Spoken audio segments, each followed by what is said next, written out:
വായിക്കാതെ വളർന്നാൽ വളരും എന്ന കുഞ്ഞുണ്ണി മാഷിന്റെ വായിച്ചാലും വളരും എന്ന കുട്ടി കവിതയുടെ സംസ്കൃതം വിവർത്തനം. വാചയതി യതി വർദ്ധയതി വാചയതി നാഭി വർദ്ധയതി വാചയൻ വർദ്ധയതി വിഹരിഷ്യതി അവാചയൻ വർദ്ധയതി വിഫലിഷ്യതി. ധന്യവാദः. പുസ്തകാസ്വാദനം. എല്ലാവർക്കും നമസ്കാരം. ഇന്ന് ജൂൺ 19 വായനാ ദിനം. ഇന്ന് ജൂൺ 19 അല്ലേ? അപ്പോൾ നമ്മുടെ മലയാളത്തിലെ മഹാകവി വള്ളത്തോൾ നാരായണ മേനോന്റെ എന്റെ ഭാഷ എന്ന കവിതയിലെ ഏതാനും പ്രശസ്തമായ വരികൾ ഞാൻ നിങ്ങളെ ഓർമ്മിപ്പിക്കട്ടെ. മറ്റുള്ള ഭാഷകൾ കേവലം ധാത്രിമാർ, മർത്യനു പെറ്റമ്മ തൻ ഭാഷതാൻ. അതെ, നമ്മുടെ മാതൃഭാഷയല്ലാത്ത മറ്റെല്ലാ ഭാഷയും നമ്മളെ സംബന്ധിച്ചിടത്തോളം വെറും ധാത്രിമാർ മാത്രമാണ്. എന്നാൽ നമ്മുടെ മാതൃഭാഷയോ?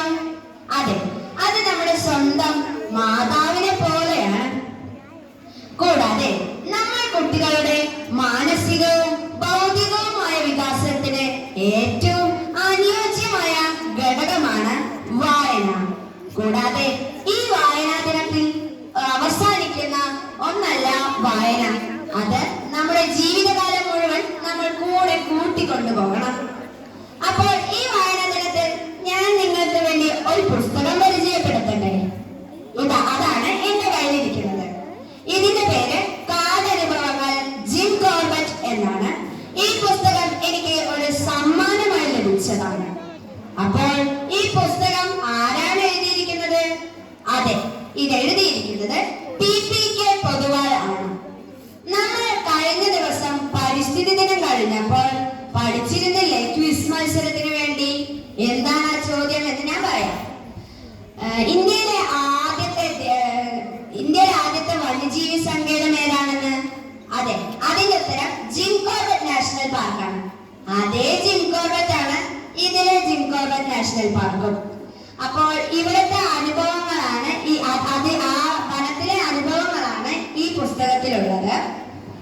പിന്നെ ഈ ജിം കോർബറ്റ് എന്ന് പറയുന്നത് തികച്ചും ഒരു വന്യജീവി സങ്കേതത്തിന്റെ പേരല്ല, അത് ഒരു ബ്രിട്ടീഷ് ശാസ്ത്രജ്ഞന്റെ പേരാണ്. അദ്ദേഹത്തിന്റെ ഓർമ്മയ്ക്കായാണ് ജിം കോർബറ്റ് എന്ന പേര് ഈ വന്യജീവി സങ്കേതത്തിന് നൽകിയിരിക്കുന്നത്. ആദ്യത്തെ പേര് ജിം കോർബറ്റ് നാഷണൽ പാർക്കിന്റെ പേര് എന്ന് പറയുന്നത് ഹെയ്ലി നാഷണൽ പാർക്ക് എന്നായിരുന്നു.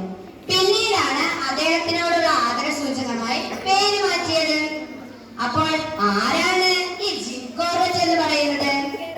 അതെ, നമ്മുടെ വന്യത്തെയും വന്യജീവികളെയും അടുത്തറിഞ്ഞ ഒരു വേട്ടക്കാരനായിരുന്നു അദ്ദേഹം കുമയൂണിലെ നരഭോജികളായ വരയൻ പുലികളെയും നരഭോജികളായ രുദ്രപ്രയാഗിലെ പുള്ളിപ്പുലികളെയും ലോകത്തിനു മുന്നിൽ തുറന്നു കാണിച്ചു. അതാണ് അദ്ദേഹത്തെ ഏറ്റവും പ്രശസ്തിയിലെത്തിച്ചത്. അപ്പോൾ ആദ്യകാലത്ത് അദ്ദേഹം വേട്ടയാടിയിരുന്നെങ്കിലും പിന്നീട് അദ്ദേഹം വേട്ടയെല്ലാം നിർത്തി വന്യജീവി സംരക്ഷണത്തിന് ഇറങ്ങി തിരിച്ചു. അതെല്ലാം ഈ പുസ്തകത്തിലുണ്ട്. കൂടാതെ നിങ്ങളെല്ലാവരും പരിസ്ഥിതിയെ സ്നേഹിക്കുന്നവരല്ലേ? അല്ലേ? അപ്പോൾ നിങ്ങൾ ഈ പുസ്തകം വായിക്കുമ്പോൾ ഒരു ഹൃദ്യമായ അനുഭവം തന്നെയായിരിക്കും ഉണ്ടാകുക. അപ്പോൾ എനിക്ക് പറയാനുള്ളത്, ഈ വായനാ ദിനത്തിന് നിങ്ങൾ ഈ പുസ്തകം ഉറപ്പായും വായിച്ചിരിക്കണമെന്നാണ്. അപ്പോൾ നിങ്ങൾ